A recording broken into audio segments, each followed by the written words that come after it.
Welcome to इंटेलेक्टस chemistry. मैं पुनीत दुबे आप सभी का स्वागत करता हूं। हम लोग सॉलिड स्टेट पढ़ रहे थे और सॉलिड स्टेट में इम्पॉर्टेंट टॉपिक मैग्नेटिक प्रॉपर्टीज़ है और ये इस चैप्टर का लास्ट टॉपिक भी है।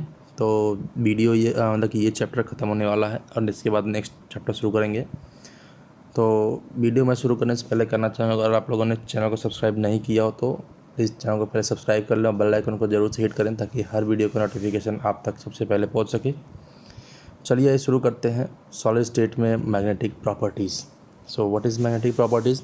सो every substance has some magnetic properties associated with it. The origin of these properties lies in the electrons and each electron in an atom behaves like a tiny magnet. तो कहने का मतलब ये है कि जो भी मेटल है, जो भी सब्सटेंस है, उनमें कुछ ना कुछ मैग्नेटिक प्रॉपर्टीज़ उसी से एसोसिएटेड होती है और ये मैग्नेटिक प्रॉपर्टी उसके अंदर प्रेजेंट इलेक्ट्रॉन से एसोसिएटेड होती है। इलेक्ट्रॉन ही उसका ओरिजिन होता है और ईच इलेक्ट्रॉन जो उसके अंदर प्रेजेंट होता है वो एक टाइनी मैग्नेट, छोटे से मैग्नेट की तरह बिहेव करता है। So its magnetic movement originates from two type of motion. First one is the its orbital motion around the nucleus and its spin around its own axis. कहने का मतलब ये हमारा न्यूक्लियस है, या तो इलेक्ट्रॉन इसके चारों तरफ चक्कर लगाए या फिर ये इलेक्ट्रॉन अपने इस ओन एक्सिस के अराउंड स्पिन करता है। तो दोनों की वजह से यहाँ पे मैग्नेटिज्म ओरिजिनेट होती है। उसका मैग्नेटिक मोमेंट वहाँ से ओरिजिनेट होता है। Electron being a charged particle and undergoing these motions can be considered as a small loop of current which possesses a magnetic moment। और इसी इलेक्ट्रॉन को एज अ चार्ज पार्टिकल और मानकर इसके ये मोशन के अंदर जब जा सकता है तो वहाँ पे कंसीडर किया जाता है एक स्मॉल लूप ऑफ करंट के जैसा। तो उसकी वजह से यहाँ पे क्या होता है, मैग्नेटिक लूप हो जाता है वहाँ पे। मैग्नेटिक करंट जो बनता है यहाँ पे, मैग्नेटिक लूप ऑफ करंट, तो उसकी वजह से वहाँ पे मैग्नेटिक मूवमेंट का अराइज होता है, मैग्नेटिक मूवमेंट उत्पन्न होती है। ठीक है। सो दस each electron has a permanent spin and N orbital magnetic movement associated with it. इसीलिए क्या होता है, ईच इलेक्ट्रॉन के पास अपना खुद का परमानेंट स्पिन होता है और orbital magnetic movement associated with it. इसी के साथ उसमें मैग्नेटिक मूवमेंट भी एसोसिएटेड होती है। तो फिगर में आप देख सकते हैं ये एटॉमिक न्यूक्लियस है और इलेक्ट्रॉन इसकी चारों तरफ चक्कर लगा रहा है। मैग्नेटिक मूवमेंट हमारा ऊपर की तरफ जा रहा है। तो और वही जब इसके इलेक्ट्रॉन को हम यहाँ पे देखते हैं तो इलेक्ट्रॉन अपने एक्सिस के अराउंड रोटेशन करता है। ये उसका एक्सिस है, एक्सिस के अराउंड स्पिन होता है, वहाँ पे रोटेट करता है। तो दोनों की वजह से क्या होता है, वहाँ पे मैग्नेटिक मूवमेंट का ओरिजिनेशन होता है। So magnitude of this magnetic movement is very small. इसका मैग्नेटिक मूवमेंट बहुत ही स्मॉल होता है। Measured unit called bore magneton, और इसका जो यूनिट होता है जिसमें मेज़र किया जाता है इसको बोलते हैं बोर मैग्नेटॉन। तो सबसे पहले बोर ने इसको डिफाइन किया था, तो इसलिए बोर के नाम पे बोर मैग्नेटॉन। और इसको सिम्बलाइज़ किया जाता है म्यू बी, किससे, म्यू बी से। And it's equal to the 9.21 into 10⁻24 ampere metre square. ये इसका यूनिट होता, मतलब कि यूनिट हो गया, और ये इसका वैल्यू हो गया जो कि बहुत ही कम है, 9.21 इंटू 10⁻24 एम्पियर मीटर स्क्वायर। ठीक है। तो एक इलेक्ट्रॉन का अपने पास जो स्मॉल मैग्नेटिक मूवमेंट है, उस मैग्नेटिक मूवमेंट की जो वैल्यू है 9.21 इंटू 10⁻24 के बराबर होता है। On the basis of their magnetic moment या magnetic properties, substance can be classified into 5 categories। 5 categories में डिवाइड किया गया है। पहला है paramagnetic, diamagnetic, ferromagnetic, anti ferromagnetic and ferrimagnetic. तो आज की इस वीडियो में हम इस पांचों टाइप्स के मेटल्स का जो क्लासिफिकेशन है इसके बारे में स्टडी करेंगे। तो चलिए शुरू करते हैं। पहला, paramagnetic. Paramagnetic substances are weakly attracted by a magnetic field and they are magnetized in a magnetic field in the same direction। मतलब क्या हुआ कि जो ऐसे सब्सटेंस जो पैरामैग्नेटिक बिहेवियर शो करते हैं वो किसी मैग्नेटिक फील्ड के तरफ अट्रैक्ट होते हैं इस वीक फोर्स से। मतलब बहुत ही स्मॉल फोर्स लगता है उसके ऊपर, मैग्नेटिक फोर्स, जिसकी वजह से ये अट्रैक्ट होते हैं।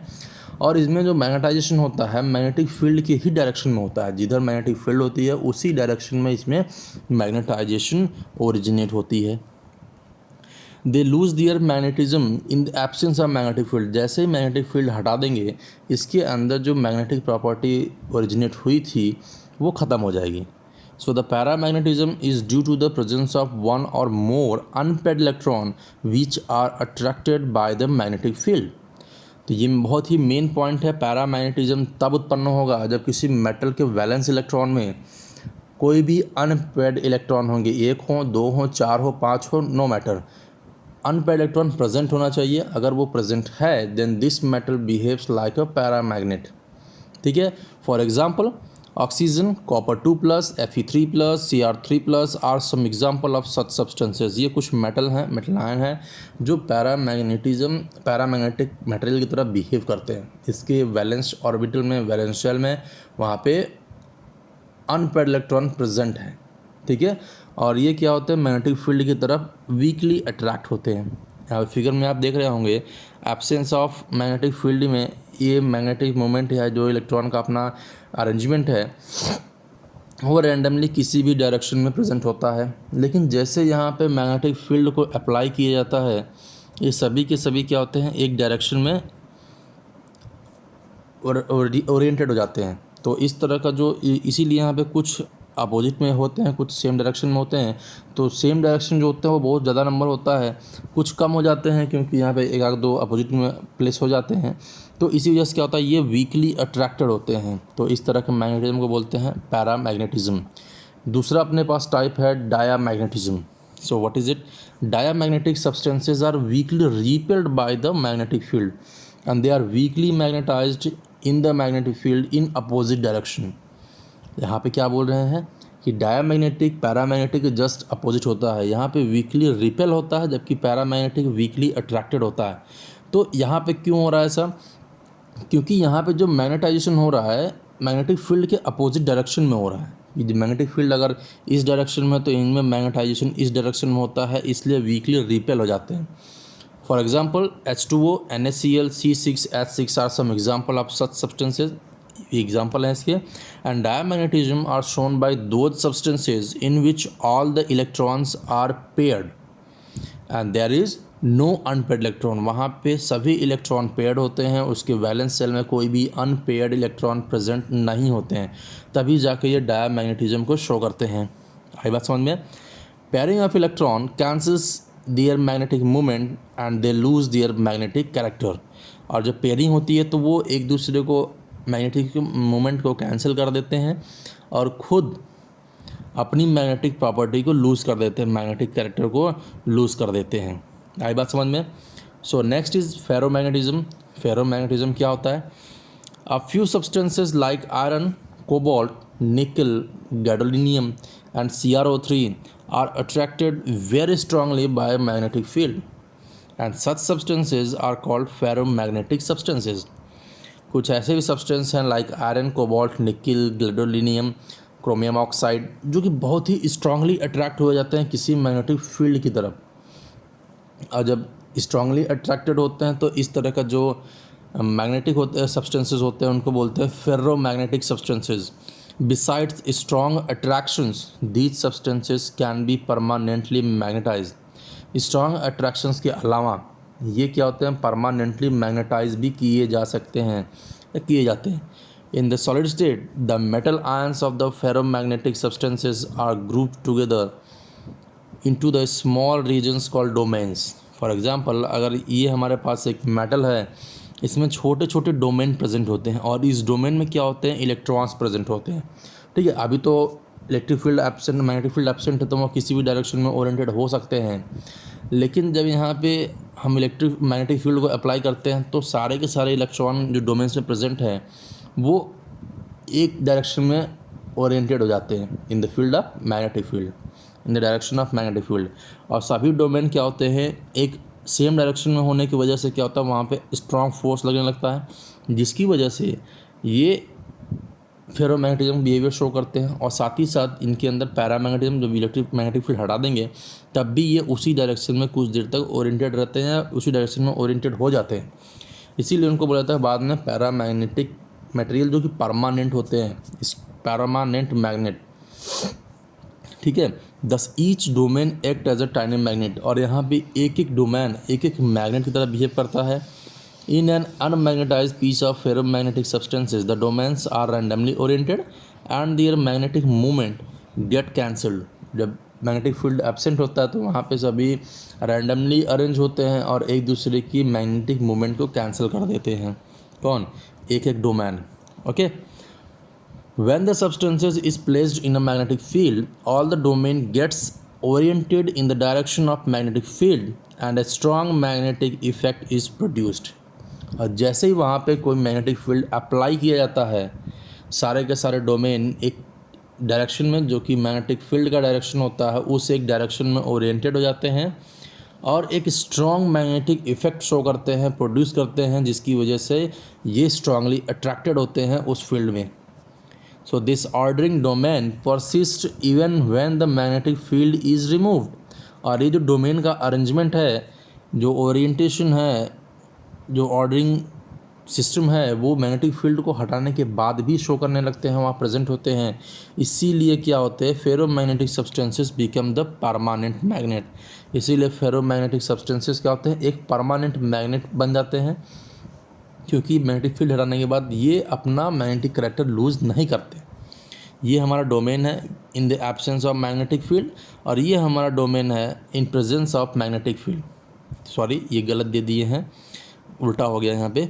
ठीक है, तो यहाँ पे क्या होता है, ये प्रेजेंस में होता है और ये एब्सेंस में होता है। एब्सेंस में क्या होता है, वो रैंडमली अरेंज होते हैं, और जैसे वहाँ पे मैग्नेटिक फील्ड लगाया जाता है तो सारे के सारे डोमेन एक ही डायरेक्शन में क्या होते हैं, ओरिएंटेड होते चले जाते हैं। तो इसीलिए वहाँ पे एक स्ट्रॉन्ग फोर्स क्रिएट होता है, उस स्ट्रॉन्ग फोर्स की वजह से स्ट्रॉन्ग अट्रैक्शन क्रिएट होता है, जिसकी वजह से सारे डोमेन एक डायरेक्शन में होते हैं। और जैसे मैग्नेटिक फील्ड हटाया जाता है तब भी ये अपने ओरिएंटेशन को, अपने ऑर्डरिंग सिस्टम्स को लूज़ नहीं करते, मैग्नेटिक कैरेक्टर को लूज़ नहीं करते हैं, और ये एक परमानेंट मैग्नेट बन जाते हैं। आई बात समझ में। नेक्स्ट है अपने पास anti ferromagnetism. Substances like manganese oxide showing the antiferromagnetism have the domain structure similar to the ferromagnetic substances, but their domains are oppositely oriented and cancel out each other magnetic moment। Anti ferro substances में manganese oxide है, जो कि ferromagnetic anti ferromagnetism behaviour show करता है, और इसके पास भी domain structure होता है like a ferromagnetic substances. But यहाँ पर डिफरेंस क्या होता है, सारे डोमेन क्या होते हैं, अपोजिटली ओरिएंटेड होते हैं और एक दूसरे की मैग्नेटिक मूवमेंट को कैंसिल कर देते हैं। आई बात समझ में। फिगर में आप देख सकते हैं, ये इधर इधर इधर हर एक इलेक्ट्रॉन एक दूसरे के अपोजिटली प्लेस्ड है, और ये एक दूसरे के मैग्नेटिक कैरेक्टर को कैंसिल आउट कर देते हैं, उसके मैग्नेटिक मूवमेंट को कैंसिल कर दे रहे हैं। ठीक है, तो वो कैसा होता है हमारा बिहेवियर, एंटी फेरोमैग्नेटिज्म। नेक्स्ट है फेरी मैग्नेटिज्म। फेरी मैग्नेटिज्म क्या होता है, ferri magnetism is observed when the magnetic movement of the domains in the substance are aligned in parallel and anti parallel direction in unequal number. Ferri magnetism क्या होता है, domains का जो arrangement होता है सेम डायरेक्शन या opposite direction में होता ज़रूर है, ये पैरेलल और एंटी पैरेलल में, लेकिन वहाँ पे जो नंबर है वो इक्वल नहीं होता, अनइक्वल अरेंजमेंट होता है, कि हो सकता है 2-3 एक डायरेक्शन में तो फिर एक दूसरे डायरेक्शन में ओरिएंटेड हो। इस तरह से क्या होता है कि जिस डायरेक्शन में मैग्नेटिक फील्ड होता है उधर क्या होता है, ज़्यादा ओरिएंटेड हो जाते हैं, और जिधर मैग्नेटिक फील्ड नहीं है उसके अपोजिट में, मैग्नेटिक फील्ड के अपोजिट में कम ओरिएंटेड होते हैं। तो यहाँ पे क्या नंबर बैलेंस नहीं है, बैलेंस होता तो ये ख़त्म हो जाते हैं, तो एक दूसरे को कैंसिल आउट कर देते हैं और डायरेक्ट सीधे सीधे डायमैग्नेटिक बन जाते हैं। ठीक है, लेकिन फिर एंटी फेरोमैग्नेटिक बन जाते हैं। लेकिन यहाँ पे क्या होता है, नंबर अनइक्वल होने की वजह से ये भी अट्रैक्शन होगा, स्ट्रॉन्ग अट्रैक्शन होगा, लेकिन उतना अट्रैक्शन नहीं होता, तो वीक अट्रैक्शन हो जाता है वहाँ पे। ठीक है, तो यहाँ पे क्या होता है, एक दूसरे को कैंसिल आउट करते हैं, लेकिन उतने हद तक नहीं कर पाते हैं पूरी तरह से ये कैंसिल आउट कर सकें। नंबर अनइक्वल होने की वजह से क्या होता है, वहाँ पे मैग्नेटिक मूवमेंट की एक कांस्टेंट वैल्यू बन के आती है। ठीक, and they are weakly attracted by the magnetic field as compare to the ferromagnetic substances. ये भी स्ट्रांग होता है, लेकिन फेरोमैग्नेटिक सब्सटेंस जितना स्ट्रांग अट्रैक्ट होता है उससे कम स्ट्रांग में ये अट्रैक्ट होता है। इसीलिए बोला गया है weakly attracted by the magnetic field as compare to the ferromagnetic substances. लेकिन अगर पैरामैग्नेटिक की बात की तो पैरामैग्नेटिक से ज़्यादा स्ट्रांग होते हैं इसके अट्रैक्शन को। ठीक, तो यहाँ पे मैग्नेटाइट है, ferrite like MgFe2O4 and zinc Fe2O4 are example of such substances. ये एग्जाम्पल है ऐसे फेरी मैग्नेटिक सब्सटेंसेज का। And these substances also lose the ferrimagnetism on heating and become paramagnetic. और यहीं पे जब इनको हीट कर दिया जाता है, ये अपने फेरी मैग्नेटिक कैरेक्टर को भूल के ये कन्वर्ट हो जाते हैं पैरामैग्नेटिक सब्सटेंसेज में।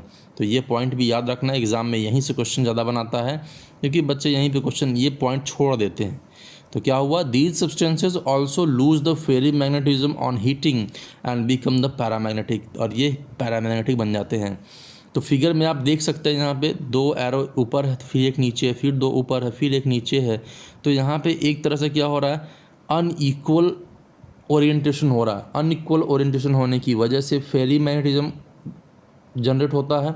इक्वल अपोजिट डायरेक्शन में होता है तो वहाँ पे क्या होता है, एंटी फेरो होता है। जब एक डायरेक्शन में होता है तो वहाँ पे फेरो होता है। थोड़ी थोड़ी डिफरेंसेस हैं, लेकिन वो ऑल आर सेपरेट, दोनों सब अलग अलग हैं। ठीक है, चलिए आज का वीडियो यहीं तक था। Thank you. और छोटा सा वीडियो था, और इस तरह से सॉलिड स्टेट चैप्टर हमारा ख़त्म हो जाता है। और वीडियो आई होप वीडियो आपको पसंद आई होगी। तो वीडियो अगर पसंद आई हो तो लाइक करें, शेयर करें और सब्सक्राइब करें चैनल को, और बेल आइकन को जरूर हिट करें ताकि हर वीडियो का नोटिफिकेशन आप तक सबसे पहले पहुंच सके। और आपके मन में जो भी डाउट हो, क्वेश्चंस हो, आप कमेंट बॉक्स में अपने क्वेश्चंस को क्लियर कर सकते हैं, या फिर टेलीग्राम पे इंटेलेक्टस स्टडी ग्रुप को ज्वाइन करके वहाँ पे क्वेश्चन आंसर क्लियर कर सकते हैं। और रिक्वेस्ट करेंगे तो इसका PDF भी प्रोवाइड कराया जाएगा, जो कि हमारी तरफ से फ्री ऑफ कॉस्ट है। चलिए फिर मिलते हैं नेक्स्ट वीडियो में। Bye bye, have a nice day.